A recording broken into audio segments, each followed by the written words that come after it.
This week, Earth has experienced a series of cataclysms that have left their mark worldwide. There have been so many disasters that it's impossible to fit them all into one video. Today, we will focus on the most serious events that occurred in Europe from July 10th to July 16th. We will also talk about what can help us survive the impending climate chaos. Let's get started. Storms and tornadoes. Powerful storms have hit European countries. For several days, thunderstorms, heavy rains, strong winds, hail, and even tornadoes raged. In Slovakia, one of the country's largest outdoor music festivals was interrupted by a powerful storm.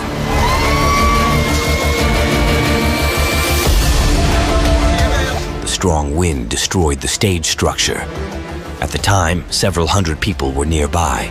Rescuers had to search for the injured using service dogs and thermal imaging cameras. 29 people were injured. Tents and food and drink kiosks were also damaged. In western Slovakia, the storm left 135,000 households without electricity. In the south of the country, railway lines were damaged. International trains bound for Budapest and Prague were rerouted. In Germany, almost a third of the country was seriously affected by the storm. Basements and streets were flooded, and fallen trees obstructed traffic. In the city of Kalu, hail damaged house roofs, and a fallen tree knocked over a child.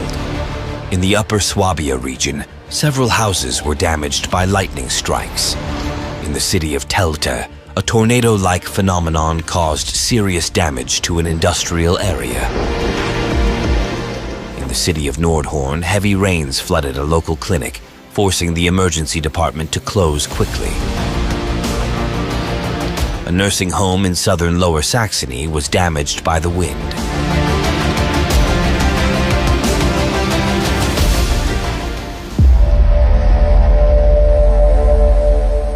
On the same day, 190,000 lightning strikes were recorded in Austria. At the lakes in the federal state of Carinthia, emergency services had to rescue swimmers and surfers who couldn't reach the shore due to strong waves. In Tyrol, some roads were closed due to landslides. At Vienna Airport, around 40 flights were canceled due to weather conditions. In the Rhine Valley near Lake Constance, extreme rains poured 30 liters of water per square meter in just a few minutes. Hail devastated over 5,000 hectares of land. An Austrian insurance company estimated the damage at approximately 1.2 million euros. In Switzerland, the canton of Ticino experienced strong winds of up to 106 kilometers per h. In the municipality of Catanazzo, nearly 50 mm of rain fell in 20 minutes. Boat docks were destroyed. The storm and hail damaged greenhouses and devastated fields. On July 13th, destructive storms hit Slovenia.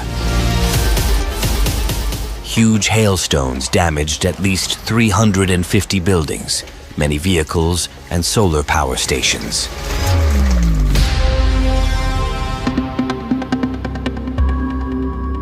Residents of Belarus also suffered from powerful storms. As a result of the raging elements, 6 people, including 2 children, died, and 15 people were injured.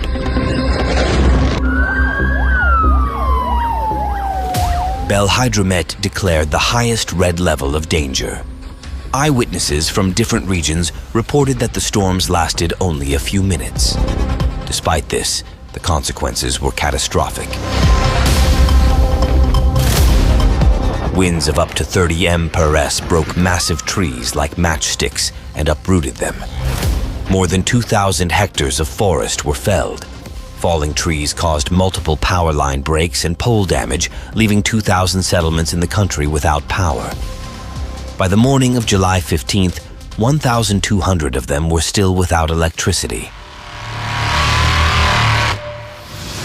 The storm damaged many homes and buildings. There were long delays in long-distance train services, and commuter trains were canceled. In the Brest region, large hail fell, with some hailstones reaching 7 centimeters in diameter. The storm hit a children's camp near the city of Rachaitsa during an outdoor event. The weather changed rapidly, and rain poured down in torrents. A falling tree killed 1 child and injured 6 others.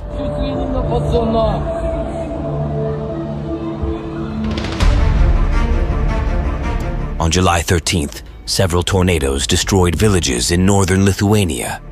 Local residents are still recovering from the horrific experience. A woman and her children barely managed to hide in a gazebo while the tornado destroyed their home in a matter of seconds. They sustained minor injuries from broken glass and furniture thrown around by the whirlwind. Meteorologist Gaidas Valaika expressed that this tornado was one of the most powerful in Lithuania's history. Preliminary estimates suggest that its wind speed reached 60 to 70 mph, corresponding to an F2 category. On the same day, in neighboring Latvia near the town of Olaine, a tornado swept over a solar panel park, destroying it and lifting panel debris high into the air. A day earlier, a thunderstorm with hail and torrents of rain hit the Bauska region, with wind gusts reaching 31 mph. The strong wind tore the roof off the Bauska Stadium and hurled it onto nearby buildings. Nearly 9,000 consumers in the central part of the country were left without power.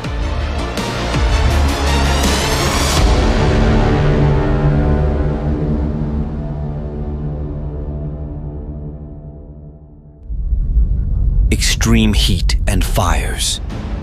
Extreme heat has gripped Eastern and Southeastern Europe, breaking hundreds of records. Most countries have declared a red level of danger due to the high temperatures. Unbearable heat has settled over Ukraine, with temperatures reaching 40 to 41 degrees Celsius, approaching the all-time highs in the country's history. The record heat arrived a month earlier than usual, with daily average temperatures exceeding the norm by 6 to 10 degrees Celsius. In cities, the heat felt even more intense, with people sharing photos showing air temperatures on thermometers at 50 degrees Celsius and above. The heat created problems for drivers. In cars parked in the sun, temperatures reached up to 75 degrees Celsius, dashboards began to melt, and some people lost consciousness while driving.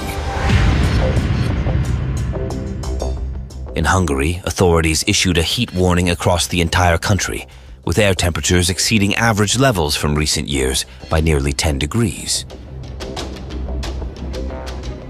In Serbia, the widespread use of air conditioners caused electricity consumption to reach levels typical of winter cold snaps. In southern Romania, cooling air in homes has become a luxury due to frequent power outages. High temperatures caused cables and other small equipment in electrical panels to melt. The asphalt temperature reached 69 degrees. Train speeds were reduced across the railway network by an average of 20 to 30 kilometers per h compared to normal, as rail temperatures exceeded a dangerous 50 degrees. People across the country suffered from the heat on trains. In carriages, surface temperatures reached 37 degrees Celsius, and the high humidity and overcrowding only added to the discomfort. Open windows didn't help, and some passengers were forced to ride on the steps with open doors. Even in air-conditioned trains, the systems couldn't handle the extreme heat. Low rainfall and drought led to water being supplied on schedule for only a few hours a day in at least 6 counties in Romania. In Albania, suffocating heat saw air temperatures in the shade reaching 42 degrees. The government requested help from the European Union to combat large-scale forest fires.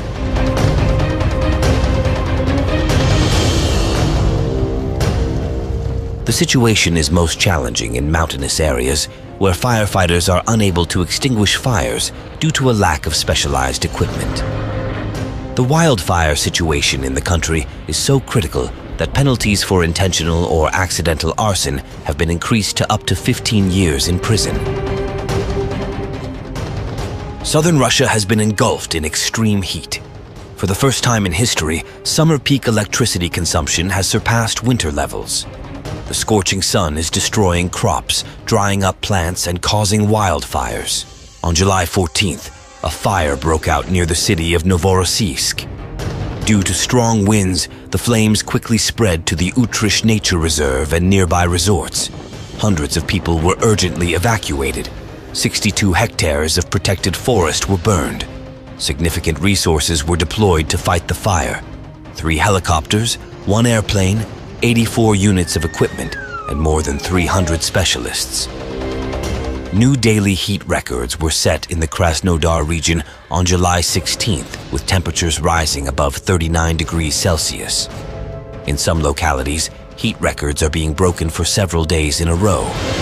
In the city of Rostov-on-Don, the heat caused fish to die off in the Seversky Reservoir.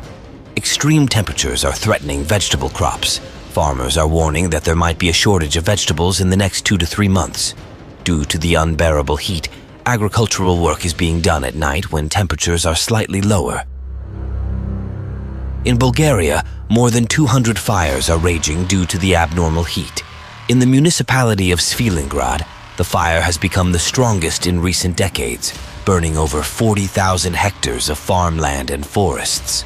The fires have come very close to populated areas, with 13 houses and several cars already burned. The situation is very tense due to strong winds that constantly change direction, contributing to the rapid and chaotic spread of the fire. In Greece, the abnormal heat is exacerbated by drought, fires, and water shortages. In some sections of the railway from the city of Patras to the Peloponnese Peninsula, the rails have melted, traffic has been suspended, and repairs can only begin after temperatures drop. On the island of Naxos, the largest reservoir has dried up. Due to the water shortage, the authorities of Karpathos have imposed restrictions on filling swimming pools, and on the island of Thasos, there are plans to build a desalination plant. We want to conclude this episode with the following thoughts. Heat, storms, and other cataclysms are destroying infrastructure and leading to a catastrophic shortage of electricity. Recovery often takes days, weeks, and even months. It is clear that humanity needs energy sources that do not depend on natural disasters. Such technologies already exist. They can provide people with the necessary energy anywhere on the planet, help us survive the impending climate collapse, and elevate humanity to a new, higher stage of development. We are at a crossroads, and the main question is, what will we choose? Chaos, suffering, and ultimately, extinction? Or the adoption of new technologies and the development of civilization? You can find answers to how we can change the situation in the documentary. Water from the Air, The Path to Saving Humanity, which is available on our channel.